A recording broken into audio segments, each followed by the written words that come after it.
기도는 크게 6가지로 이제 구분이 된다고 했습니다.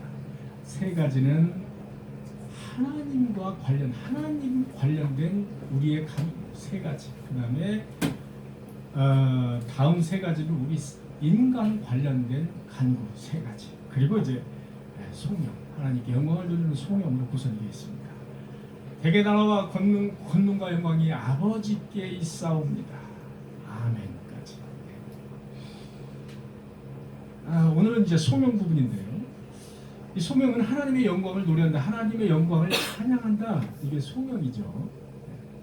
그래서 주기도문은 예수님이 가르쳐 주신 기도, 주님이 하시는 기도가 아니고요. 주님이 우리에게 가르쳐 주신 기도입니다. 그러니까 이게 주기도 하면은 예수님이 이렇게 기도를 하셨구나라고 우리가 착각할 수가 있습니다. 그것이 아니고 예수님이 우리에게 또는 제자들에게 가르쳐 주신 모델의 기도, 기도의 모델이다 이렇게 보시면 되겠습니다. 그래서 실은 주기도라는 말이 좀 부적절합니다. 실은 주기도라는 말보다는 주님께서 가르쳐 주신 기도 또는 주님께서 제자에게 가르쳐 주신 기도 또는 기도의 모델 이런 식으로 우리가 말을 하는 것이 적절한 말이에요. 거기에 이제 주님이 가르치다라는 말이 안 들어가기 때문에 주의 기도에는. 그러나 어쨌든 지금 우리는 주기도문이라고 이야기를 하고 있습니다.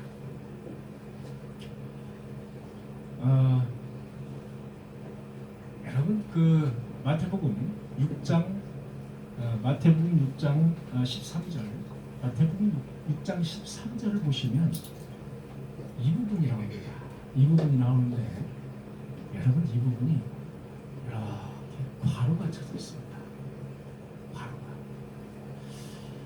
성경에서 괄호가 쳐져 있는 부분이 아주 드물죠. 아주 드뭅니다. 근데 여러분들 성경을 보시면 이 부분이 이렇게 가로가 쳐져 있는 걸 볼 수가 있습니다. 자, 어떤 성경에는 아예 이 부분이 없습니다. 어떤 성경에는 이 부분을 빼버렸습니다. 없습니다. 어떤 성경은 괄호가 쳐져 있고. 자, 그래서 주기도문을 여러분들 이제 이렇게 볼 때 이거 왜 괄호가 들어가 있지? 우리가 교활동하는 경우가 많다 이거죠. 되게 어려운 부분입니다. 해석하기가. 주기도문은 예수님의 제자 마태가 AD 64년경, 그러니까 AD 64년경이니까 예수님이 오시고 나서 64년경 1세기 말 되겠습니다. 64년경에 마태가 쓰는 것이 마태복음입니다. 근데 역시나 성경은 원문이 없습니다. 성경은 원문이 없다. 우리가 요즘 7대 교리를 공부하고 있는데요. 성경은 원문이 없습니다. 다 필사본이라 이겁니다. 원문이 없습니다. 사본입니다. 자, 여러분, 우리 꿈의 교회가 만약에 마태가 쓴 마태복음의 원문을 가지고 있다. 우리 교회가. 자, 원문을 가지고 있어요. 그러면 여러분 어떤 현상이 벌어질까요? 이 원문을 보기 위해서, 이 원문을 숭상하기 위해서 아마 세계에서 여기 성지로 아마 지정을 해서 올 겁니다. 성지 순례 비슷하게. 하나님께서는 일찌감치 이 부분을 우려한 부분입니다. 이 부분을 우려했어요. 그래서 하나님의 영감에 의해서 작성된 성경은 모든 원문이 없습니다. 다 필사본, 사본입니다. 여러분, 사본도 상당히 많이 있습니다. 많이 있습니다. 그래서 파피루스 같은 그런 거칠은 종이, 파피루스 같은 그런 종이에다가 필사해서 이제 보관해 오던 그것이 이제 사본인데, 그런데 이 사본에 성경 부분이 있는 것도 있고 없는 것도 있습니다. 그럼 더 헷갈리는 거예요. 이게 도대체 성경 부분이 어떤 게 맞는 거야? 헷갈리는 겁니다. 그래서 신학자들이 이 부분에 대해서 오랫동안 연구를 했습니다. 어느 것이 실제로 마태가 쓴 것이 마태가 실제로 원문이 있는 것이 마태복음이 원문이 있는 게 맞는지 없는 게 맞는지 이 부분에 대해서 연구를 합니다. 연구를 했더니 연구를 한 결과 소명이 없는 것이 훨씬 더 권위적인 마태복음이다라는 결론을 얻게 됐습니다. 자, 권위 있는 사본들, 당시에는 그 사본을 예수님이 오셔서 돌아가신 그 시점에서부터 시작을 하는 거죠. 제자들이 이제 마태, 마가, 누가, 요한 뭐 등등등 쭉 썼을 거 아닙니까? 근데 원문이 없단 말입니다. 원문이 없는데 그것을 듣고 본 속사도들이라든지 그 제자의 제자 또는 그 또 제자들이 이제 썼을 거란 말입니다. 그런데 그때 당시에 사본 원문에 가깝게 있었던 그 사본들은 대개 대문자로 기록이 되어 있었다고, 대문자로 쓴다고 합니다. 그러니까 헬라어를 쓸 때 또는 히브리어를 쓸 때 소문자를 쓰지 않고 대문자를 쓴 것이 특징이다. 권위 있는 성경 사본은 대부분 대문자로 썼다. 그런데 후대에 몇십 년이 지나서 또는 더 후대에 썼던 그 사본들을 보면 대문자가 아니고 소문자로 썼더라 이겁니다. 소문자로 썼는데 특이하게도 소문자로 쓴 그 사본에 소명이 있더라 얘기입니다. 대문자로 쓴 사본에는 소명이 대부분 없더라 이겁니다. 그래서 신학자들이 결론을 얻기로 영광송, 이 소명이 없는 부분이 마태복음의 원래 원문과 가깝구나라는 결론을 얻게 됐습니다. 그래서 그러면 소명이 왜 들어갔을까? 이 영광송, 소명은 후에, 언제인지 정확히 알 수 없지만 후에 우리 교회의 공동 예배에 예전적으로 필요했기 때문에 이 부분을 덧붙였다. 이런 결론을 얻게 됐습니다. 그래서 성경에 지금 실려 있지만 괄호를 이렇게 쳐놓은 겁니다. 이것은 마태가 쓴 원문에는 없을 가능성이 매우 높다 이 얘기입니다. 그 후대에 우리 후대 사람들이 한마디로 해서 끼워 넣었다. 왜? 그때 당시에 유대인들이 제사를 드리거나 예배를 드릴 때는 반드시 이 마지막 부분에 소명이 들어갔습니다. 꼭 이런 것이 아니라 할지라도 예배의 그 절차를 보면 반드시 소명이 들어갑니다. 제일 마지막 부분에. 그래서 여기도 마찬가지로 소명을 나중에 집어든 것이다. 이렇게 여러분들이 이해를 하시면 되겠습니다. 이 괄호 안에 소명이 비록 예수님이 직접 가르쳐 주신 그런 것이 아닐지라도 제자들이 예수님이 가르쳐 주신 그 본문의 이 영광송을 덧붙여 사용했다. 덧붙여 사용했다는 것을 우리가 알고 이 마지막 소명을 이제 공부를 해보자는 겁니다. 여러분 1세기 말, 그러니까 아까 마태가 AD 64년경에 이 마태복음을 썼다고 말씀드렸죠. 1세기 말경에 이 디다케가 뭐냐면은 그 12사도들을 가르치는 교훈집을 디다케라고 합니다. 아주 유명한 그런 말씀인데 그 디다케의 그 당시 디다케를 보니까 이 디다케 그 당시의 디다케도 이런 소명이 이렇게 실려 있더라 이겁니다. 그런 걸로 봐가지고는 어쨌든 당시에 소명은 유대인들이 늘상 제일 마지막에 집어넣고 하나님께 영광을 돌렸던 그런 것이다. 우리가 그렇게 이제 이해를 하면 되겠습니다. 초기 기독교인들, 초대 교회 그 초기 기독교인들은 소명 없이 기도하지 않았습니다. 송영 없이 기도하지 않았다. 그래서 하나의 이렇게 마지막에 넣는 송영은 상당히 유대인에게는 필수적인 관례다. 이렇게 보시면 되겠습니다.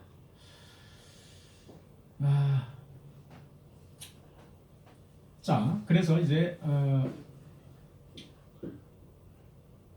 본문으로 들어가면 대개 이런 말이 나옵니다. 대개.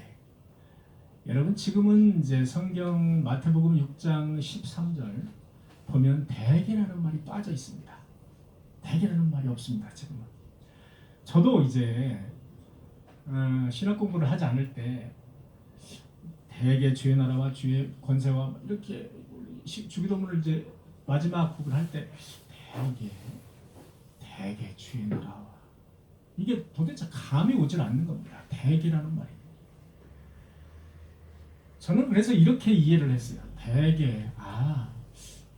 대략적으로 여러분도 그렇게 이해를 하지 않으시나요? 대개 주의 나라와 대개 주의 나라 아니면 모든 대부분의 주의 나라와 그 대부분 이렇게 이해를 한 겁니다. 저도 그렇게 이해를 했어요. 그런데 제가 이제 배워 보니까 대개라는 말은 그래서 이제 뺀 건데요.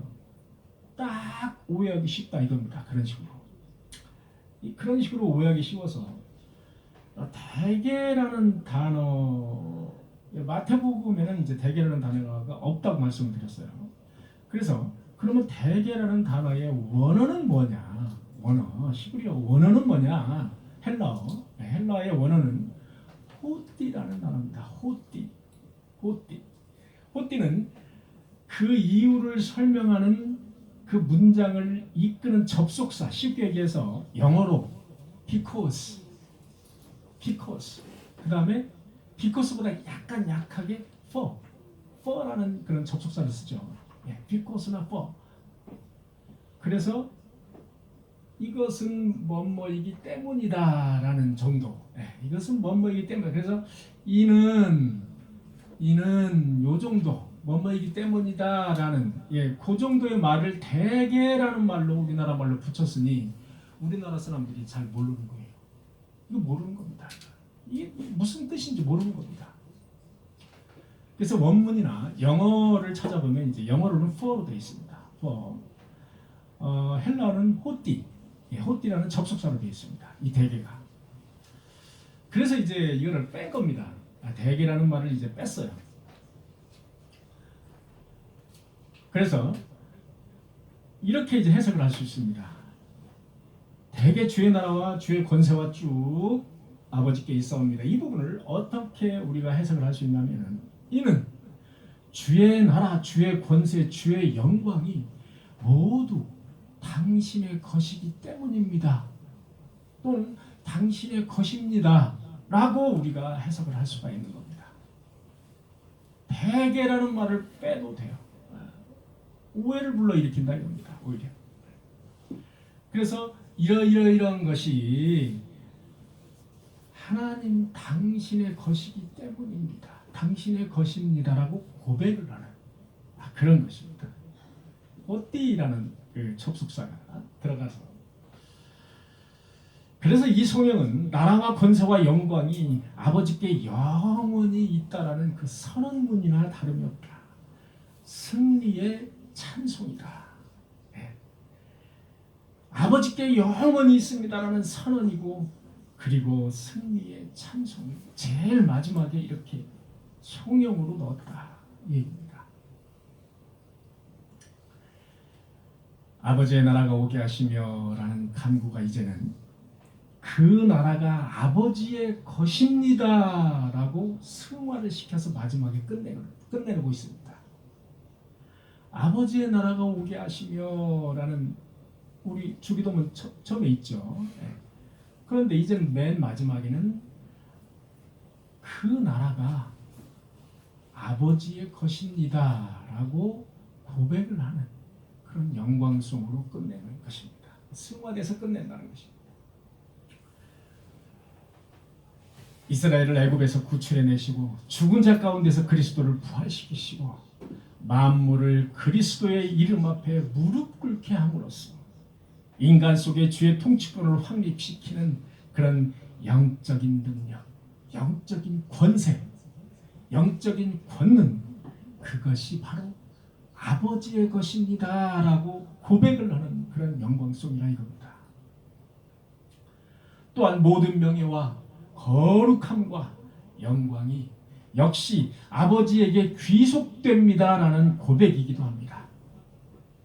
또한 이것은 고난, 멸시, 환난, 핍박 속에서 살아가는 신자들이 나라, 권능 그리고 영광이 영원토록 아버지의 것임을 확신하며 부르는 승리의 노래다. 승리의 노래다. 그런 의미에서 우리는 이 성령이 빠질 수도 있습니다. 빠져도 큰 문제가 있지 않습니다. 그러나 여기에 성령이 있는 것이 어떤 면에서 대단히 중요한 역할을 하고 있다. 대단히 중요한 그런 기도며 간구며 찬양이다. 그렇게 볼 수가 있습니다. 우리의 기도가 응답될 수 있는 근거가 바로 이 모든 나라와 권능과 영광이 아버지의 것이기 때문입니다 라고 고백을 하고 있는 겁니다. 우리의 모든 기도가 응답될 수밖에 없는 이유가 바로 이 모든 나라와 권세와 주의 영광이 아버지의 것이기 때문에 가능하다 이겁니다. 그것을 제일 마지막에 고백하는 겁니다. 여러분, 역대하에서 구스 사람 세라 장군이 나옵니다. 이 세라 장군이 군사 100만 명을 데리고 유다를 치러 옵니다. 그때 당시에 왕은 아사 왕입니다. 아사 왕은 하나님께 이렇게 기도를 합니다. 아사가 그의 하나님 여호와께 부르짖어 가로되 여호와여, 힘이 강한 자와 약한 자 사이에 주밖에 도와주리가 없사오니 우리 하나님 여호와여, 우리를 도우소서. 우리가 주를 의지하오며 주의 이름을 의탁하옵고 이 많은 무리를 치러 왔나이다. 아사 왕은 가지고 별거 없으면서도 싸울 수밖에 없는 거예요. 어쩔 수 없이 세라 장군과 같이 부딪혀야 되는 겁니다. 그런 상황에 맞닥뜨린 겁니다. 여호와여, 주는 하나님, 위대한 하나님이시오니 원하건대 사람이 주를 이기지 못하게 하옵소서. 원하건대 사람이 여호와를 이기지 못하게 하옵소서. 이렇게 간절하게 기도하는 장면이 나옵니다. 역대하 14장 11절에 아사는 그날 전쟁에서 굉장한 승리를 거둡니다. 나라와 권세와 영광이 모두 아버지의 것이기 때문에 그것을 의지해서 간구하고 기도했을 때 아버지께서 응답해 주신 겁니다. 하나님께서는 곧바로 응답해 주신 겁니다.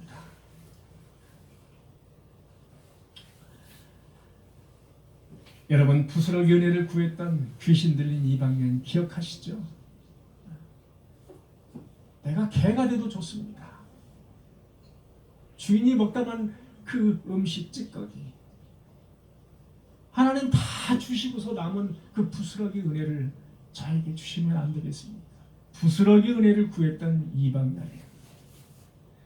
여러분, 주님의 옷자락을 스치기만 해도 낫겠다고 그런 간절한 마음으로 그리스도의 옷자락을 만짐으로 나음을 얻었던 12의 혈육중 여인,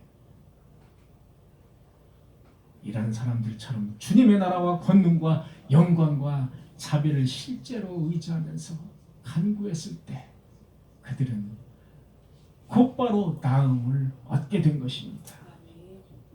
우리도 하나님의 나라와 권세와 영광을 의지해서 그것을 근거해서 기도하고 간구해서 모든 것을 주 안에서 이루시는 저와 여러분들이 되시기를 간절히 기도합니다. 아멘이라는 단어가 맨 마지막에 나옵니다. 아멘. 여러분, 아멘이라는 단어는 히브리에서 온 단어라고 합니다. 그렇게 되기를 동의합니다. 예, 진실로 동의합니다. 아멘. 이 정도로 해석을 하면 되겠습니다. 그래서 여러분들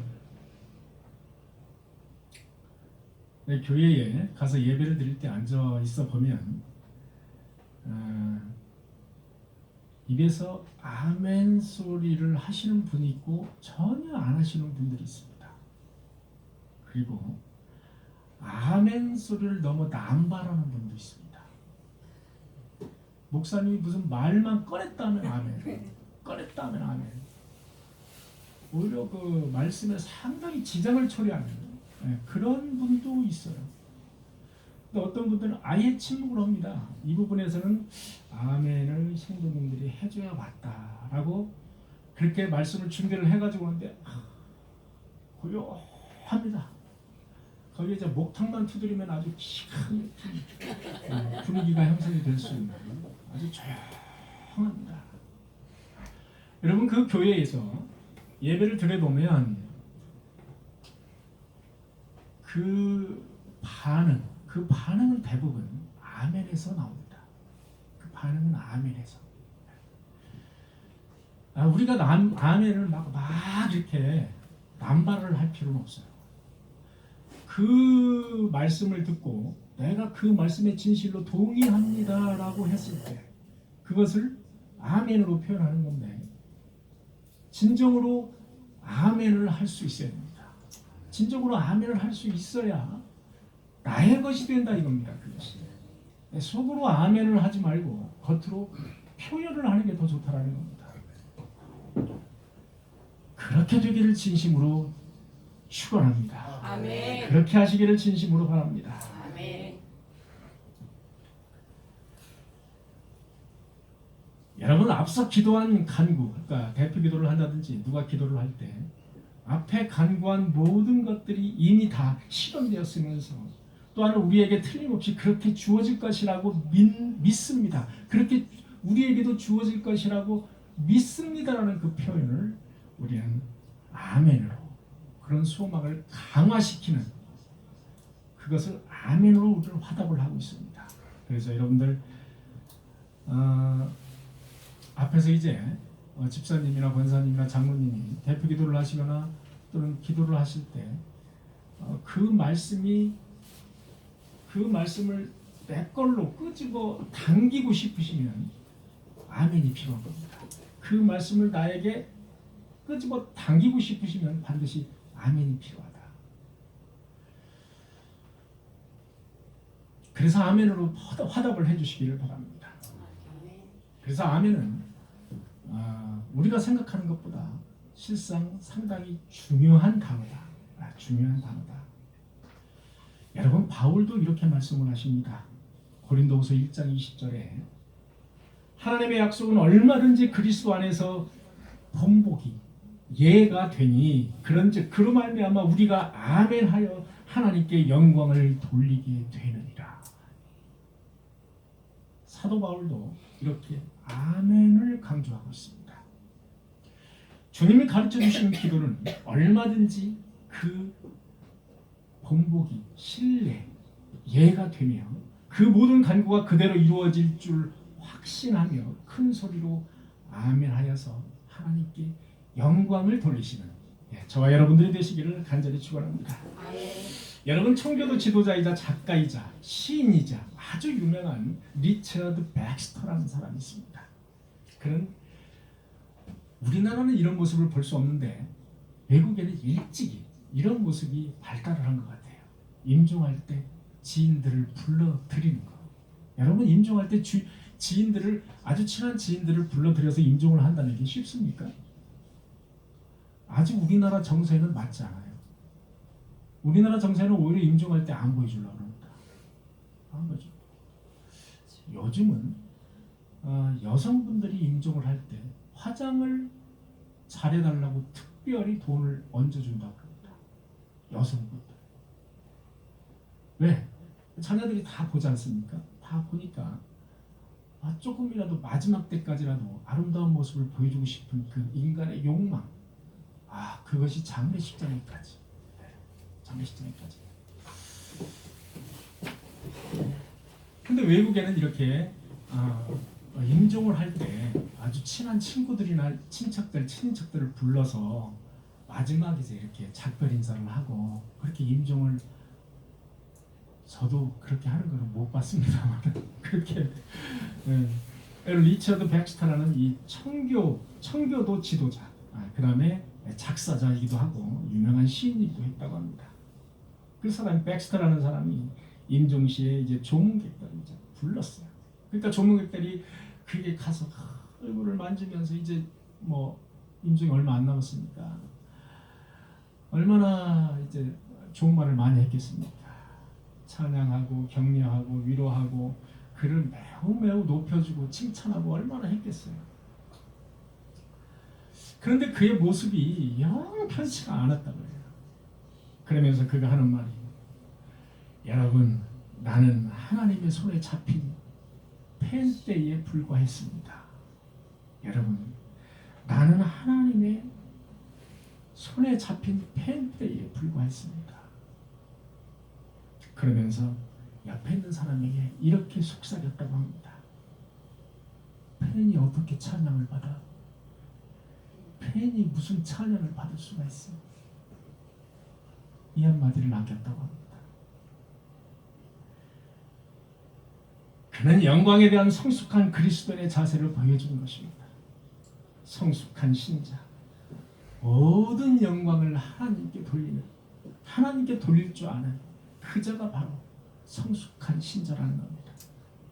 오직 하나님께 영광을, 나라와 권능과 영광이 영원히 아버지의 것입니다. 이렇게 주님께 기도하고 간구함으로써 주 안에서 영적으로 풍족함을 얻어서 풍족한 은혜를 누리시는 저와 여러분들이 되시기를 간절히 축원합니다. 아멘. 기도하시겠습니다. 주님 감사합니다.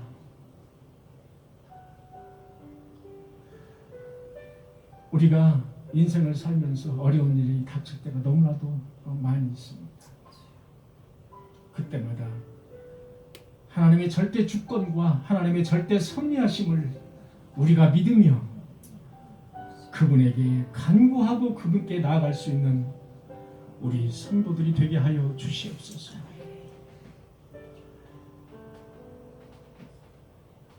열두의 혈루증을 앓던 여인이 그 옷자락을 스치기만 해도 나음을 얻을 것 같아서 주님의 옷자락을 스쳤던 것처럼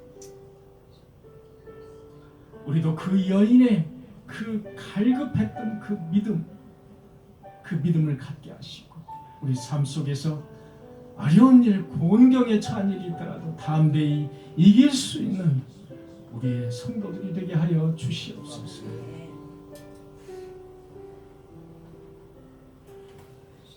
우리의 삶 속에 주님께서 더욱더 풍성한 은혜로 함께 하셔서 우리의 자녀들과 우리의 가정의 평안함과 그리고 우리가 하는 사업 그 모든 위에 그 속에서 하나님의 영광이 나타날 수 있는 귀한 우리 성도들이 되게 하여 주옵소서. 이 땅에서 매이지 않게 하시고 이 땅에서 하나님의 신실한 성도로서 손가락질 당하지 않게 하시고 이 땅에서도 당당하게 하나님의 종으로서 살아가는 모습을 보일 수 있는 우리가 되게 주께서 함께 하시고 은혜로 축복하여 주시옵소서. 이 모든 말씀 예수 그리스도의 이름으로 간절히 기도하옵나이다.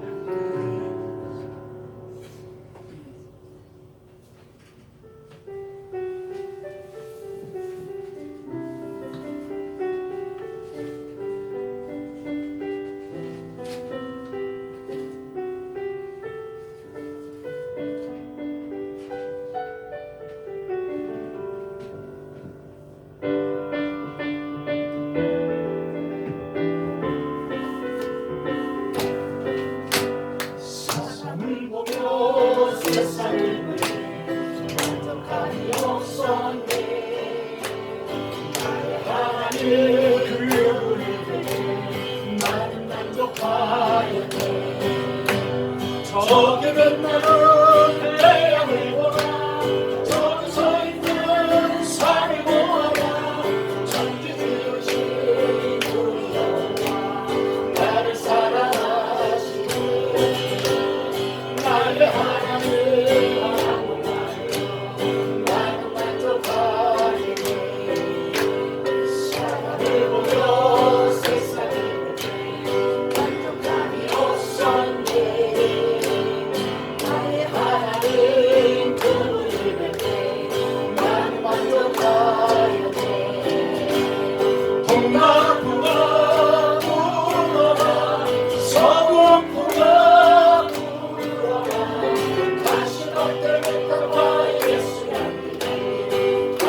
할렐루야 하네 다시 만들면 갚아 예수 할렐루야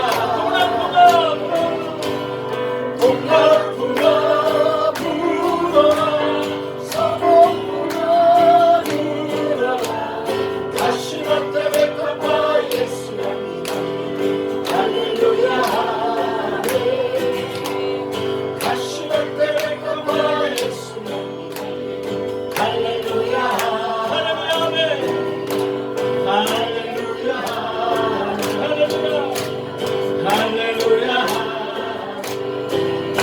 슬픈 마음 있는 사람 예수를 믿으며 영원토록 변함없는 기쁜 마음 얻으리 예수의 이름 세상의 소망이요 예수의 이름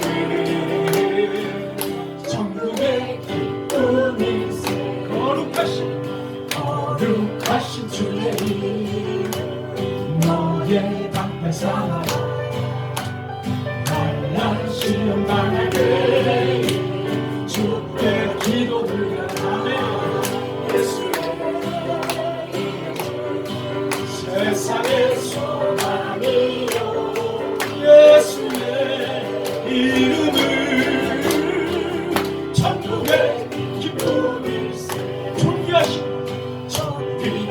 주의 이름 우리 기쁨 되고 주의 품에 안길 때에 기뻐 찬송 노래하네